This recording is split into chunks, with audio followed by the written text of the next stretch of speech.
हमको ये सारे चैप्टर्स पढ़ने ही हैं। ठीक, child centred and progressive education topic का नाम है, बहुत महत्वपूर्ण है। बाल केंद्रित, बाल केंद्रित, बाल केंद्रित एवं प्रगतिशील शिक्षा, प्रगतिशील शिक्षा,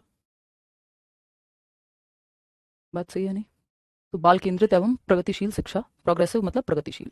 टीचर्स का प्रोग्रेसिव होना बेहद महत्वपूर्ण है, प्रगतिशील होना विचारों में, आप मैं जो भी लोग टीचिंग से जुड़े हुए हैं, इवन टीचर्स का काम है सोसाइटी को आगे लेकर के जाना, कुप्रथाओं को तोड़ना, है ना?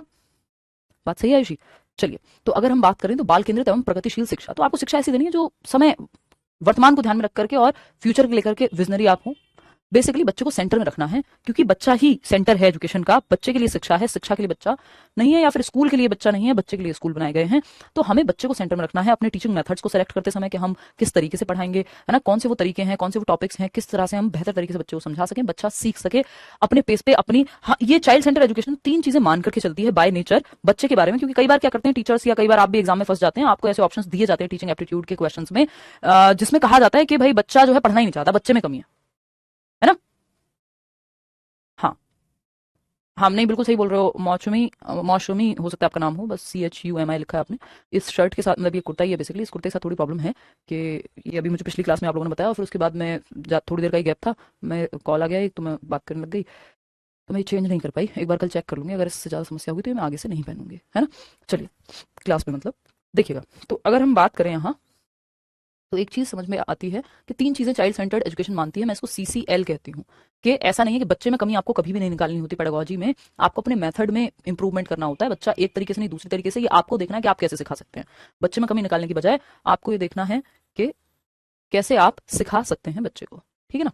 तो अगर हम बात करें, बच्चा बाय नेचर क्यूरियस है, यानी जिज्ञासु है, जिज्ञासु है, बाय नेचर जिज्ञासु है।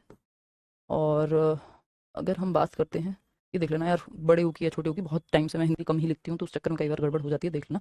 क्यूरियस यानी बच्चा बाय नेचर क्यूरियस है, जिज्ञासु है, जन्म से उसमें क्यूरियोसिटी है, ठीक है ना? जन्म से उसमें क्यूरियोसिटी है बच्चे में। बात सही है? मैडम अच्छी तो लगती है, इस ड्रेस में भी कोई दिक्कत नहीं है। नहीं, वो कई लोगों के फोन में ना फ्लिकर हो रही है, समझ रहे हो, कि वो उनकी आंखों में लग रही है, लाइनिंग बन रही है, तो हो सकता है स्क्रीन की दिक्कत हो उनकी। हाँ,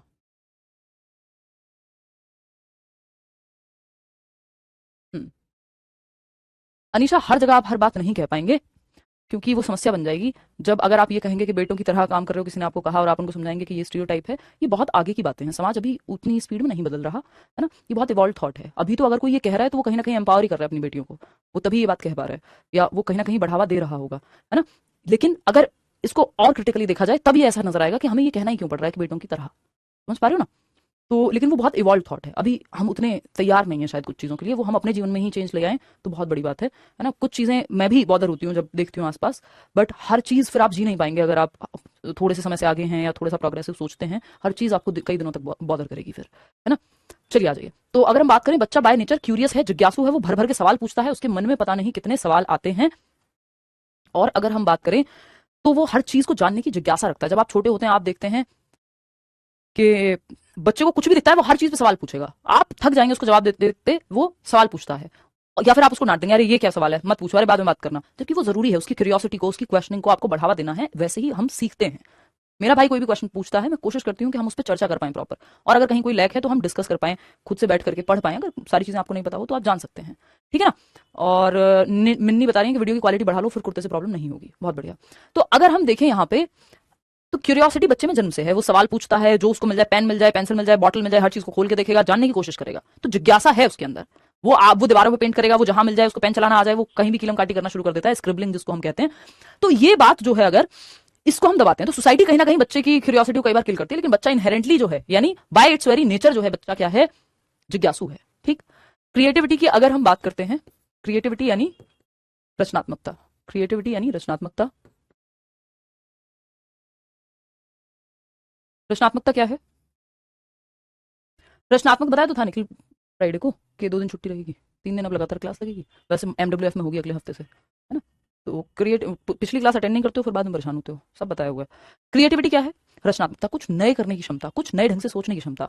तो हर बच्चा बाय इट्स वेरी नेचर जो है वो क्या है, बाय हिज और her very nature is creative, रचनात्मकता की क्षमता रखता है। जब आप वो ड्राइंग बनाता है पहली बार और आप कहते हैं दीवार गंदी मत करो, बजाय कि उसको एक बोर्ड ला के देने के या कोई ड्राइंग बुक ला करके देने के, जब वो क्वेश्चन पूछता है तो आप उस क्वेश्चन को छट करा देते हैं, बंद करा देते हैं, तो आप बच्चे को कहीं ना कहीं आप उसके पोटेंशियल को बाहर आने का मौका नहीं देते हैं।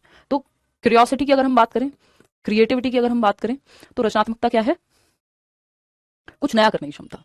Learning, ability to learn, ability to learn यानी हर एक बच्चा सीखने की क्षमता के साथ जन्म लेता है, हमें ये मान के चलना होता है, या ऐसा है ना, ये भी कह सकते हो। एबिलिटी टू लर्न यानी सीखने की क्षमता, सीखने की क्षमता, सीखने की क्षमता। बात सही है नहीं? तो जिज्ञासु यानी क्यूरियोसिटी, जिज्ञासा है आपके अंदर। हम्म, कोई बात नहीं मोनिका, सबके घर वालों को सब पे भरोसा होना चाहिए कायदे में। आप कह रहे हो मेरे घर वाले कहते हैं पढ़ लिख के क्या कर बन जाओगी, लेक्चर बन जाओगी, उन्हें मुझ पे बिलीव नहीं है स्टडी को लेके। सब लोग आप पे विश्वास नहीं करेंगे और जब घर में ऐसा होता है तो बहुत खराब लगता है। लेकिन आप ये मान लीजिए कि सब आप पे भरोसा करेंगे जरूरी नहीं है। आपका सक्सेसफुल होना या बेहतर करना आपकी जिम्मेदारी सबसे ज्यादा है। कोई साथ में हो बहुत अच्छा है, ना हो तो भी और अच्छा है। बी योर ओन कांस्टेंट, इसीलिए मैं कहती हूँ कि आप अपने साथ बने रहिए, चाहे जमाना आपके साथ हो या ना हो। मेरी मदर को भी गाँव में ऐसे ही लोग कहा करते थे, है ना, फिर वो बन गई दिल्ली में लेक्चरर, आज के समय में तो है ही। तो ये कहानी है। हाँ, बिल्कुल बिल्कुल बिल्कुल सही बोल रहे हैं, इंसारुल कह रहे हैं सबको पता होना चाहिए। मैडम दिल्ली से बिहार, बिहार से दिल्ली भी घूम लिया इस 2 दिन में एग्जैक्टली। और फिर आके इतने सारे जो है जो कंटेंट था, चीज़ें थी, 2 दिन सोई भी नहीं और आज आपके साथ जुड़ी भी हुई हूँ। तो ठीक है, यही जीवन है, मजे करने चाहिए। और यंग एज में इंसान नहीं करेगा भागा दौड़ी तो कब करेगा? तो क्यूरियोसिटी यानी बच्चे में जिज्ञासा है बाय बर्थ, क्रिएटिविटी यानी रचनात्मकता है, यानी कुछ नया करने की क्षमता है, एबिलिटी टू लर्न यानी सीखने की क्षमता है, सीखने की क्षमता है यानी कुछ नया करते रहने की क्षमता है। बच्चा सीख सकता है, आपको तरीका आना चाहिए सिखाने का, हर बच्चा सीख सकता है। ठीक है ना? चलिए क्वेश्चंस भी कराएंगे, डोंट वरी। पहले से पहले ही डर जाते हो, टॉपिक तो समझो। एनीवेज आते हैं। तो ये कहते हैं, ये 3 चीजें आपको दिमाग में रखनी है जब आप बच्चे से रिलेटेड पेडागोजिकल क्वेश्चन सॉल्व कर रहे हैं, कि बच्चा बाय नेचर क्या है? क्यूरियस है, जिज्ञासु है। Children are curious, creative and have an innate ability towards learning, यानी एक आंतरिक क्षमता है उनके अंदर सीखने की। तो बच्चे जिज्ञासु भी हैं, रचनात्मक भी हैं, सवाल पूछते हैं, इसलिए कुछ नया करने की क्षमता रखते हैं। अगर हम मौका दें बच्चे को, आपने बचपन से किसी ने डांस सिखाया हो, ड्राइंग पेंटिंग ऐसी क्लासेस में डाला, तो हमारे यहाँ तो मौका ही नहीं मिलता, हम तो स्कूल चले जाएं, बड़ी बात है। ठीक है ना? तो अगर हम बात करें यहाँ पे, तो बच्चे जिज्ञासु हैं, रचनात्मक हैं और सीखने की जन्मजात क्षमता के साथ अवतरित होते हैं दुनिया में, ये आप कह सकते हो। ठीक, we need to shift our attention from teacher centred classroom to child centred classroom, that is where children are the centre of the classroom. भाई चाइल्ड सेंटर क्या है? जहां बच्चा केंद्र में है, बच्चा सेंटर में है। मान लीजिए ये एक सर्कल है, इसके सेंटर में क्या है? बच्चा है। ये स्कूल का सिस्टम है, आपका एजुकेशन सिस्टम है, सेंटर में क्या होना चाहिए? बच्चा। बच्चे की एज, उसके नेचर को, उसके इंटरेस्ट को, उसके एप्टीट्यूड को ध्यान में रखते हुए आपको सिलेबस या सारी स्कूल की एक्टिविटीज डिजाइन करनी होती हैं। तो वी नीड टू, अभी हमारा पहले क्या चलता था? टीचर सेंटर, या अभी भी बहुत जगहों पे यही स्थिति है, लेकिन हम फोकस कर रहे हैं पॉलिसी दर पॉलिसी, हर पॉलिसी में हम यही बातें करते हैं कि चाइल्ड सेंटर कर दो, ये कर दो, वो कर दो, हो नहीं पाती चीजें। एक है ट्रेडिशनल टीचिंग अप्रोच, जो ट्रेडिशनल मेथड्स हैं पढ़ाने के, यानी पारंपरिक तरीके जो चले आ रहे हैं, है ना, ट्रेडिशनल तरीके, पारंपरिक तरीके। तो traditional methods of teaching, traditional methods of teaching,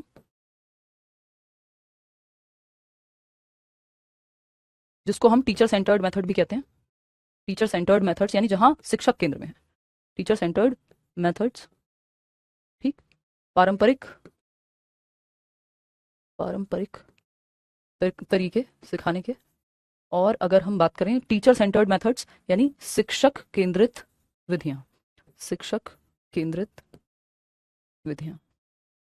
ठीक, मतलब परंपरा में जो था कि भाई टीचर ही सेंटर में है, टीचर के ही हिसाब से सारे मेथड सेलेक्ट होंगे, उनको किस मेथड से पढ़ाना है, बच्चा क्लास में सो जाए, जैसे एक मेथड होता है जिसका मैं भी कुछ हद तक आपको इस्तेमाल करते हुए नजर आ रही हूँ, क्योंकि उसका एक फायदा भी है कि बहुत कम समय में बहुत सारी चीजें डिलीवर हो जाती हैं। लेक्चर मेथड, व्याख्यान विधि। अब ये बड़े बच्चों के लिए तो ठीक है, लेकिन जो छोटे बच्चे हैं उनके लिए समस्यात्मक हो जाता है। ठीक है ना? तो टीचर सेंटर्ड मेथड्स या शिक्षक केंद्रित विधियां जो है, यानी शिक्षक को केंद्र में रखा जाए। अगर हम बात करते हैं यहाँ आज के समय में शिफ्ट की, जो हम चेंज चाह रहे हैं, चेंज किसमें लेकर के आना है आपको? टीचर सेंटर्ड ना हो क्लासरूम आपकी, यानी शिक्षक के हिसाब से सब कुछ ना चले, बच्चे की नीड को ध्यान में रखते हुए टीचर जो है प्लानिंग करे। तो हम चाह रहे हैं चाइल्ड सेंटर्ड हो जाए क्लासरूम।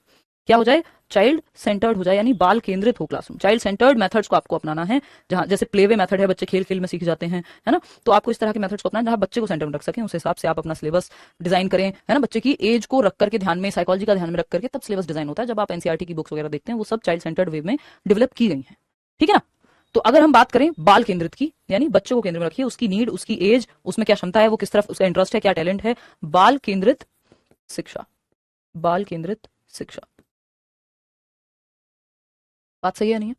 तो अगर हम बात करें ट्रेडिशनल मेथड्स, जिनको हम टीचर सेंटर्ड मेथड्स भी कह सकते हैं, और चाइल्ड सेंटर्ड मेथड्स, जो कि बच्चे को सेंटर में रखे किए जाते हैं, तो we need to shift our attention from teacher centred यानी शिक्षक केंद्रित विधियों से हमको जो अपनी अटेंशन है वो कहाँ शिफ्ट करनी है? चाइल्ड सेंटर्ड विधियों पे। That is where children are the centre of the classroom. तो हमें अपना ध्यान शिक्षक केंद्रित कक्षा से बाल केंद्रित की तरफ लेकर के जाना है, कि टीचर के हिसाब से ना हो चीजें। मतलब टीचर है इन्वॉल्व, टीचर फैसिलिटेटर है, जिसको हम सुविधादाता कहते हैं। टीचर का काम एक गार्डनर के जैसा है, कि आप सही माहौल दो बच्चे को, सही आपका जो वो फर्टाइल भूमि जो होती है, यानी एक उपजाऊ मिट्टी आप डालिए, हवा पानी दीजिए जब जरूरत हो, लेकिन ये नहीं है कि आप जबरदस्ती पौधे को खुद से बढ़ाने की कोशिश कर रहे हैं, ठीक है ना। तो हमें अपना ध्यान शिक्षक केंद्रित से, यानी जो ट्रेडिशनल या ओल्ड मेथड्स हैं उनसे बाल केंद्रित या प्रोग्रेसिव जो आपके प्रगतिशील मेथड्स हैं, मॉडर्न मेथड्स हैं, उनकी तरफ हमें लेकर के जाने की आवश्यकता है। यानी बच्चा कक्षा का केंद्र होना चाहिए, ऐसे मेथड्स को हमें फोकस में रखना है।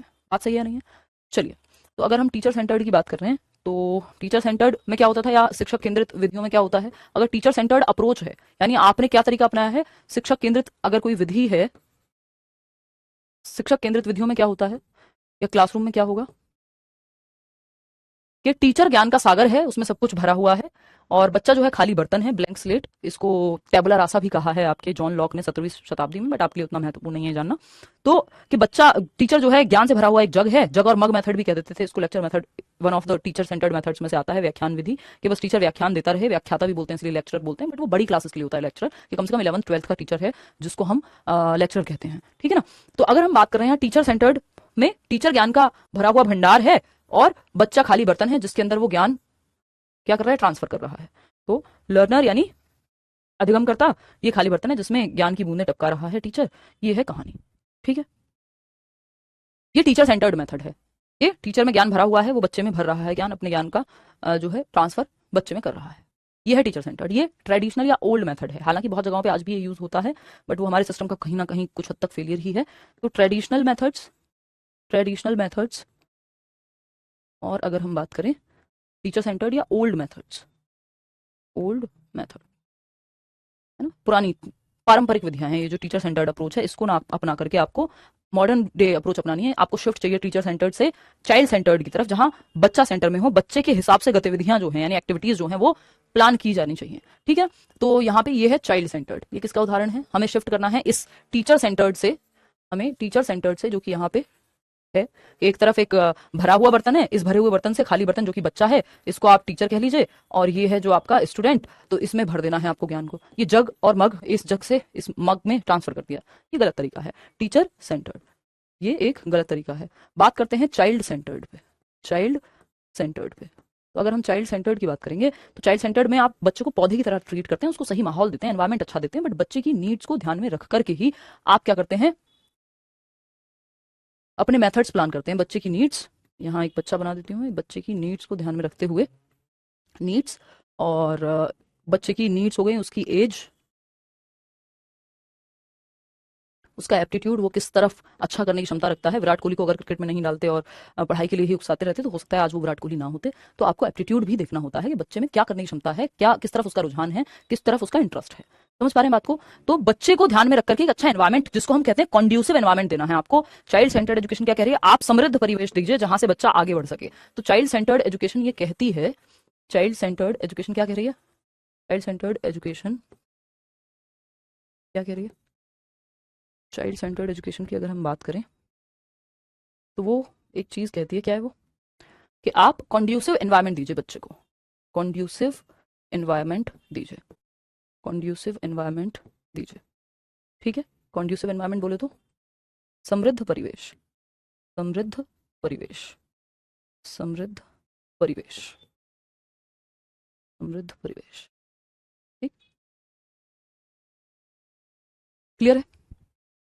समृद्ध परिवेश क्या है? जहां आगे फलने फूलने की प्रॉपर अपॉर्चुनिटीज हो, कि बच्चा फल फूल सके, जो भी उसमें बेस्ट है वो बाहर निकल करके आए, उसका पोटेंशियल बाहर निकल करके आए, है ना। तो ये समृद्ध वातावरण है, बहुत ही पॉजिटिव शब्द है ये, जहां आपको देखिए पेपर में समझ जाइए, अच्छी बात हो रही है। तो कॉन्ड्यूसिव एनवायरमेंट आपको देना है, ऐसा एनवायरमेंट जो रिग्रेसिव ना हो, जो पीछे दबाए ना बच्चे को, रिप्रेस ना करे, वो उसके अंदर की क्षमताओं को बाहर निकाल करके लाए। समृद्ध करे बच्चे को, बेसिकली सिंपल हिंदी में समृद्ध परिवेश इसीलिए कह रहे हैं क्योंकि उसको अपॉर्चुनिटीज, ऐसे अवसर दें आप जिससे बच्चा खेले कूदे, पढ़े, उसके दिमाग का, उसके शरीर का, उसके संज्ञान का, जिसको हम कहते हैं दिमाग को ही, तो उसके जो भी हमारे 4 विकास के प्रकार हैं कि वो शारीरिक रूप से बेहतर हो, वो संज्ञानात्मक रूप से बेहतर हो, सोशली बेहतर हो, वो इमोशनली बेहतर हो। बात सही है नहीं है? तो टीचर सेंटर्ड मेथड्स को टैबुला रासा सबको कहना गलत होगा, बट हाँ वो वही अप्रोच है उनकी कि बच्चों को कम पता है और आपको ज्यादा पता है ना, जो कि कहना गलत होगा। चलिए खैर आगे बढ़ते हैं। Teacher centred to child centred. Teacher centred approach to child centred यानी शिक्षक केंद्रित से, शिक्षक केंद्रित से। अब इसमें आपको पहचानना है, ये ए है ऑप्शन और ऑप्शन बी है, आपको पहचानना है टीचर सेंटर्ड का उदाहरण कौन सा है ना। शिक्षक केंद्रित विधियों से बाल केंद्रित की तरफ आपको शिफ्ट होना है। बहुत आसान टॉपिक है, आपको नया है इसलिए थोड़ा सा लग रहा होगा। बाल केंद्रित, ये मैं by the end of this topic आप बिल्कुल आपके दिमाग में बैठ जाएगा ये, ठीक है ना। तो अगर हम बात करते हैं teacher centre to child centre, शिक्षक केंद्रित से बाल केंद्रित की ओर, आपको ए और बी में से जवाब देना है कि कौन सा एक शिक्षक केंद्रित का उदाहरण है। हाँ, टैबुला रासा टीचर सेंटर्ड मेथड्स ही हैं, हालांकि टैबुला रासा मतलब आप कह सकते हो कि वो सपोर्ट में है, वो अलग कॉन्सेप्ट है खैर, बट टैबुला रासा ही मान रहे हैं कहीं ना कहीं टीचर सेंटर्ड मेथड में। ए है कि बी है? टीचर सेंटर्ड मेथड पहचानो आपको इस एग्जांपल से। ये मान लो आप ये बच्चे हैं, है ना, ये बच्चे हैं जो छोटी छोटी ऑल पेन्स हैं, और ये बड़े वाली जो क्लिप है ये टीचर है, ठीक है ना। देखिएगा,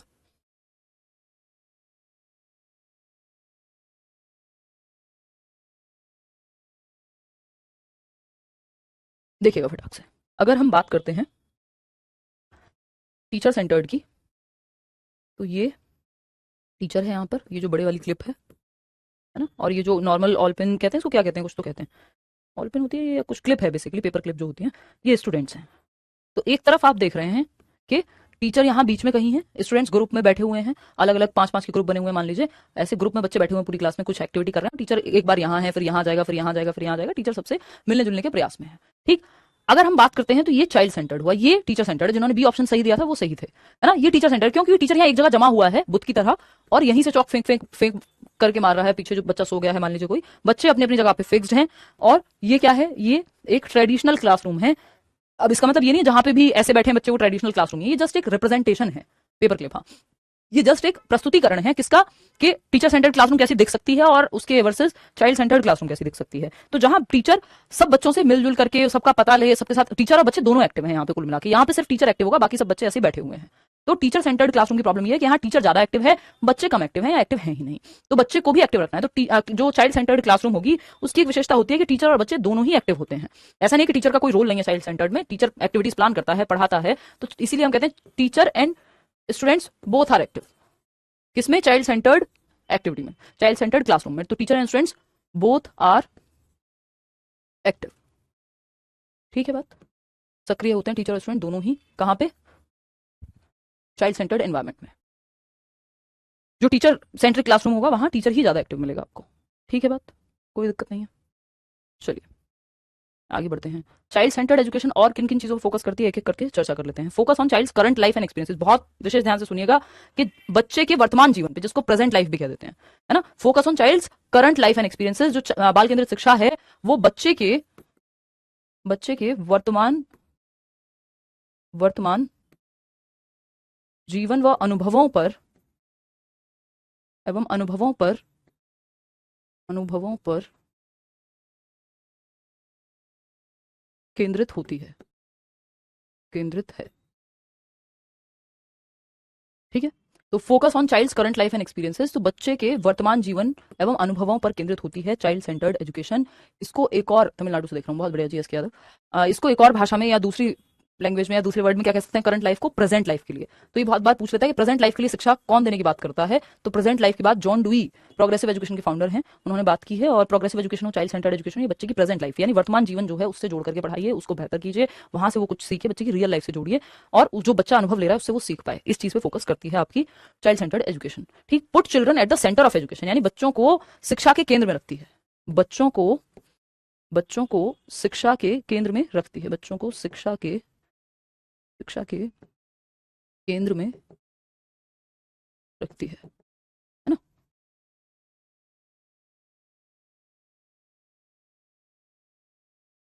provide opportunities to harness their skill, यानी आपको अवसर देने हैं जो बाल केंद्रित शिक्षा है वो ऐसे अवसर देती है कि बच्चे के अंदर जो स्किल है, जो कौशल है बच्चे के अंदर छिपे हुए, वो समृद्ध हो सकें, वो बेहतर हो सकें। अगर एक बच्चा है जो बहुत अच्छा पेंट करता है, आप देखते हैं वो ड्रॉ करता है, तो आप उसको प्रोफेशनली उस चीज़ के लिए प्रेरित करेंगे, उसको माहौल देंगे। बट सैडली कई बार हमारे यहाँ वो इन्वायरमेंट होता ही नहीं है। जैसे मेरा एप्टीट्यूड स्पोर्ट्स का अच्छा, मैं मानती हूँ कि अगर मुझे ट्रेनिंग प्रॉपर मिली होती तो मैं अच्छा कर सकती थी। मैं इसमें किसी को ब्लेम नहीं कर रही, जीवन में ऑलरेडी बहुत अच्छा किया है, हो सकता है वहां जाके भी उतना बेहतर हो पाता नहीं हो पाता। मैं बहुत खुश हूँ अपने जीवन से, ऐसा कुछ है नहीं। और ये बट मैं आज जब देखती हूँ, और शायद ये मैं वैसे नहीं कहती, बट ये सब पढ़ के आपका दिमाग थोड़ा और बेहतर समझ पाते हो आप।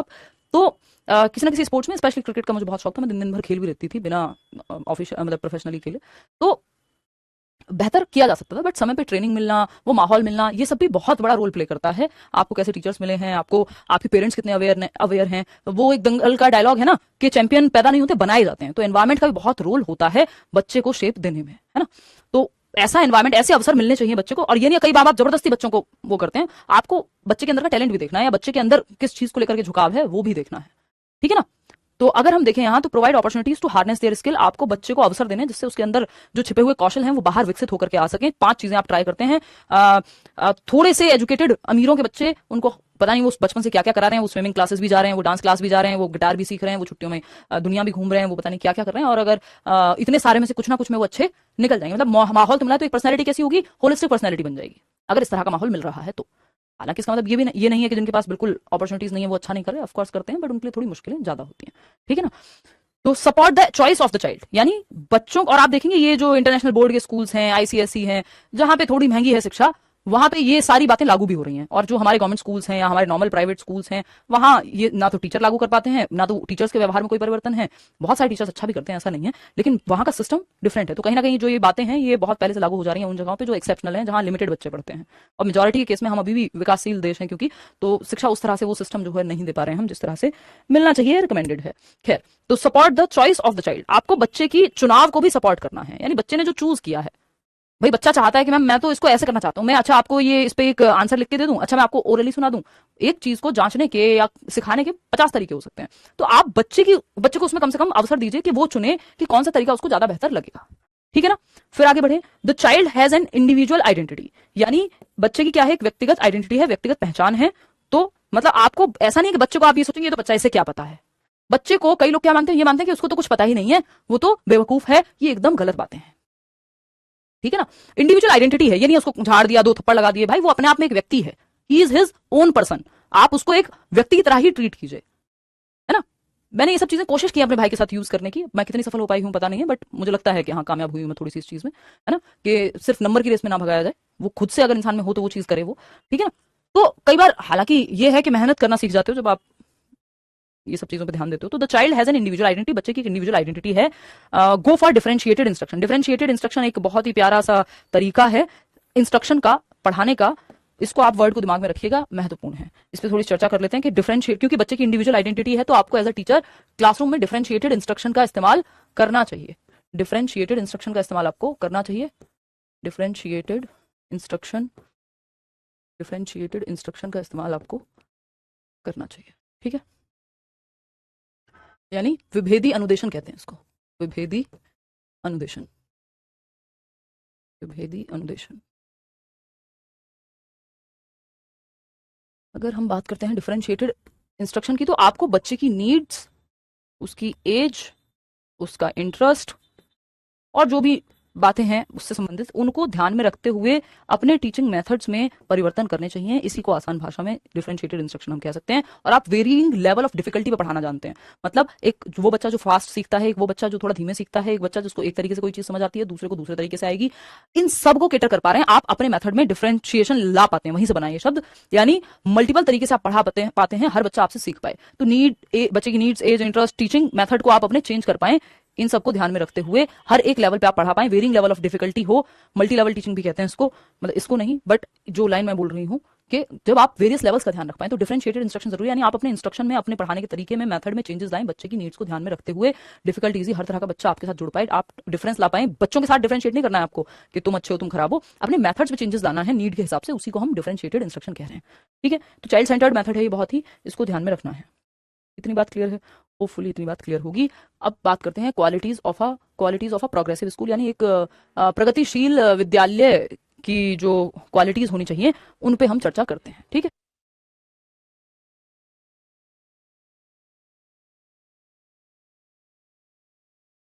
त्यासा कह रहे हैं मैं कभी डिमोटिवेट हो जाती हूँ तो खुद को कैसे मोटिवेट करूँ।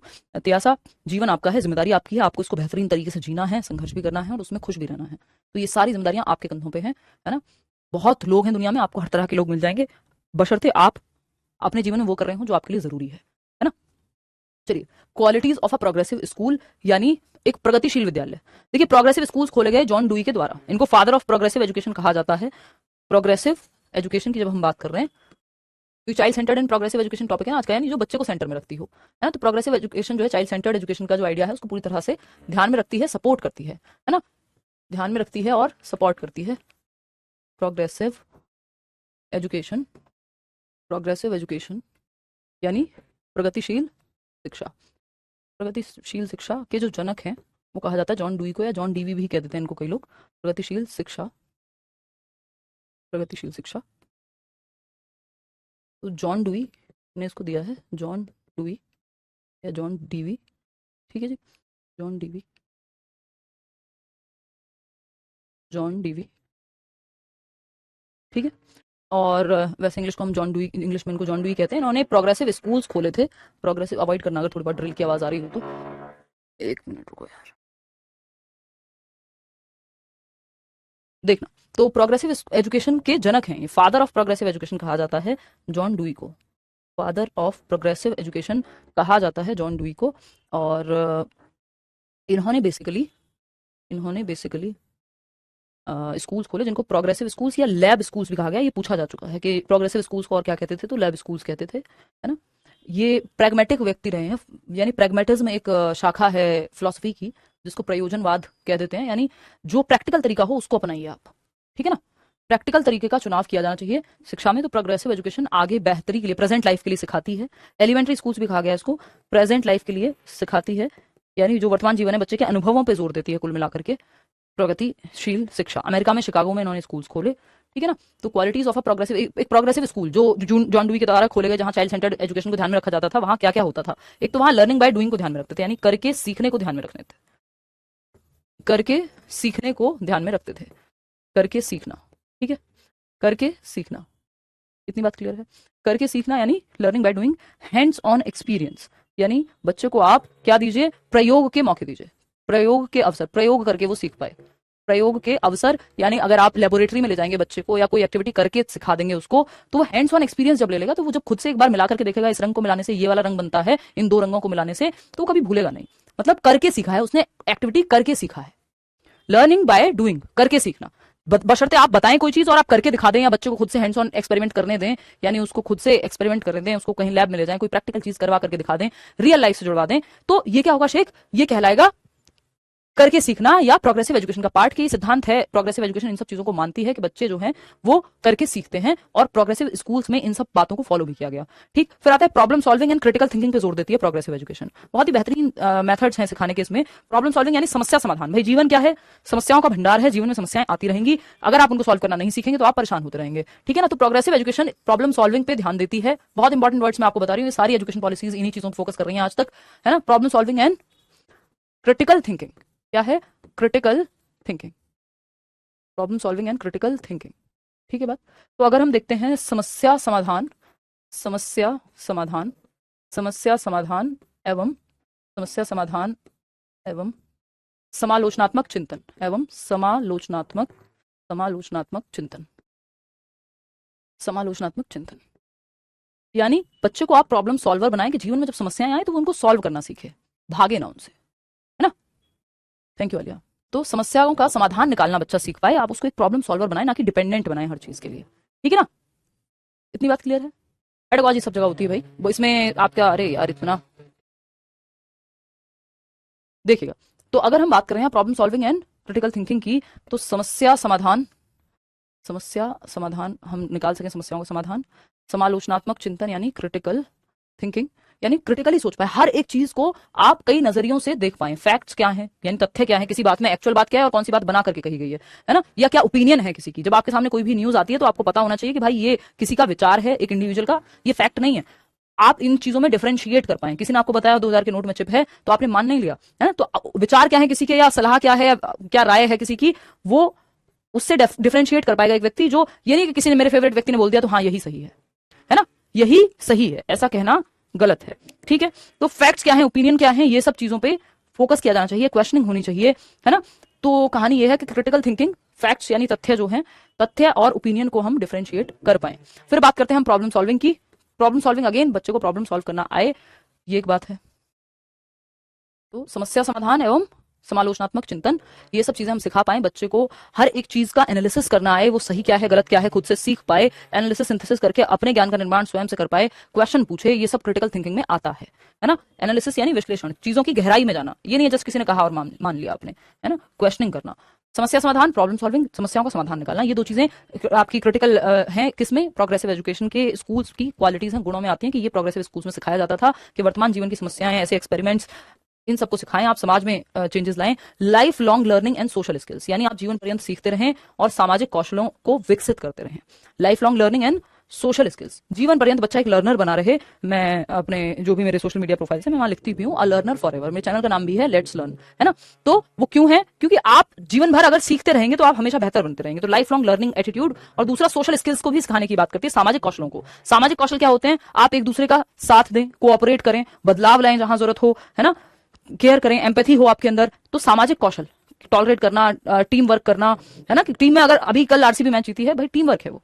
तो अगर आप सब मिलकर के हम नहीं रहेंगे ह्यूमंस, क्योंकि ह्यूमंस क्या है, सोशल एनिमल हैं, तो थोड़ा सा हमें कोऑपरेशन चाहिए होता है। कई बार नहीं बनता, हम अपने तरीके के लोग ढूंढ लेते हैं कि हमारे दोस्त हैं तो वो 5 दोस्त हैं, हमारा एक ग्रुप है, मान लीजिए, कोई ऐसे अलग अलग होते हैं ना लोग, आपके ऑफिस बडीज अलग हैं, आपके जिम में लोग अलग हैं, तो मतलब अलग अलग दुनिया है, लेकिन समाज में रहने वाला व्यक्ति है मनुष्य, तो उस हिसाब से वो जीवन भर सीखता है। दूसरा सोशल स्किल्स हो, कई बार हो सकता है आपके मन की बात जो आप जैसा सोचते हैं, मैं जाती हूँ कई बार ऐसी जगहों पे, कई बार मिलती हूँ ऐसे लोगों से, तो मेरे विचार उनसे बिल्कुल अलग हैं, बट मैं कई बार या तरीके से उस बात को कह देती हूँ ताकि सामने वाले को इंसल्टिंग महसूस ना हो, या फिर मैं शांत रहती हूँ, है ना, क्योंकि हर जगह बदलाव संभव भी नहीं है। कुछ लोग इतने चिकनी मिट्टी होते हैं, बिल्कुल उन पर कोई फर्क पड़ता नहीं है, ठीक है ना।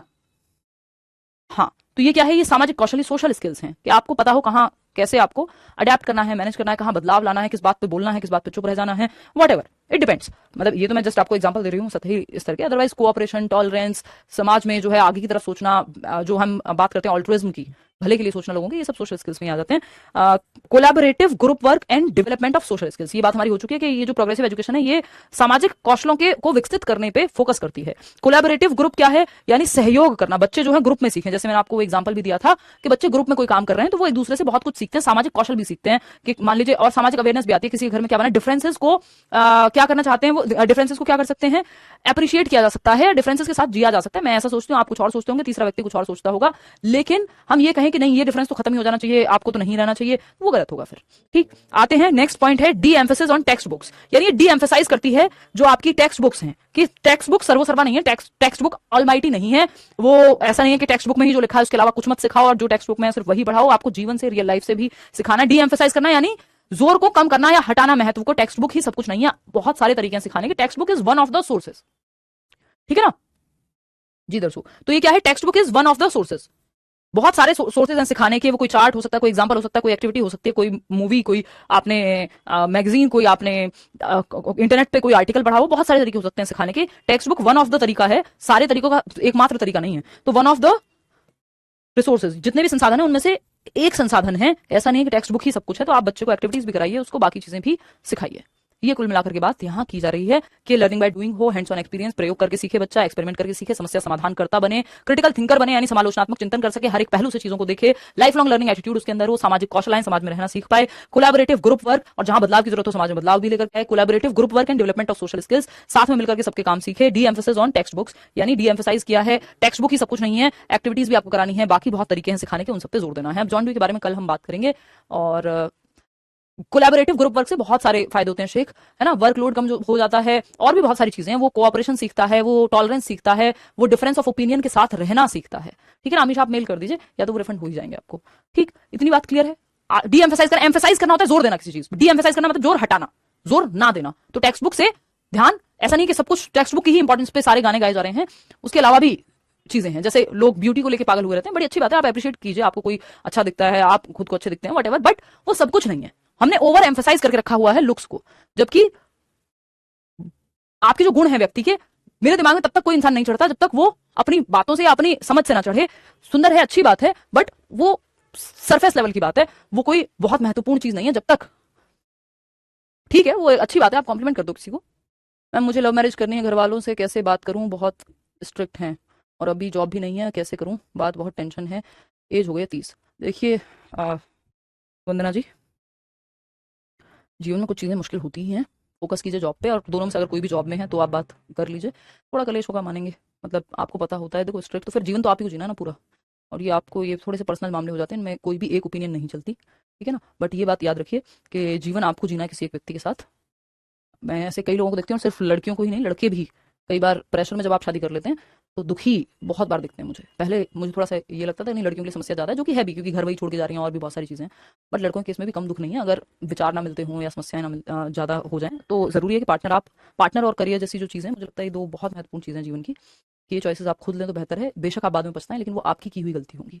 अब इसका मतलब ये नहीं है कि अब ये व्यक्ति पे भी निर्भर करेगा कि आप कितने मेच्योर हैं ये डिसीजन लेने के लिए। आप खुद भी कुएं में कूद सकते हैं, तो उसको भी ध्यान में रखना है कि व्यक्ति आप देख रहे हो तो थोड़ा कोशिश करें, क्रिटिकल थिंकिंग लगाएं, ऐसा ना हो सिर्फ इमोशन में ही आप अंधे हो जाएं, सोचें समझें देखें आपने कुछ टाइम स्पेंड किया नहीं, बहुत सारी चीजें।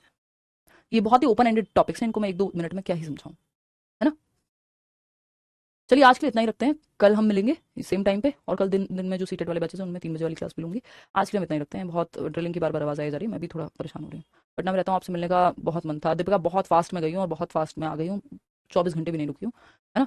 पढ़ाई ज़रूर कीजिए, वो सबसे इंपॉर्टेंट चीज़ है आपके लिए इस समय पे, कि आपका अपने पैरों पर खड़े होना, साथ साथ मैनेज, भाई जो इंपॉर्टेंट होता है वो मैनेज हो जाता है ना।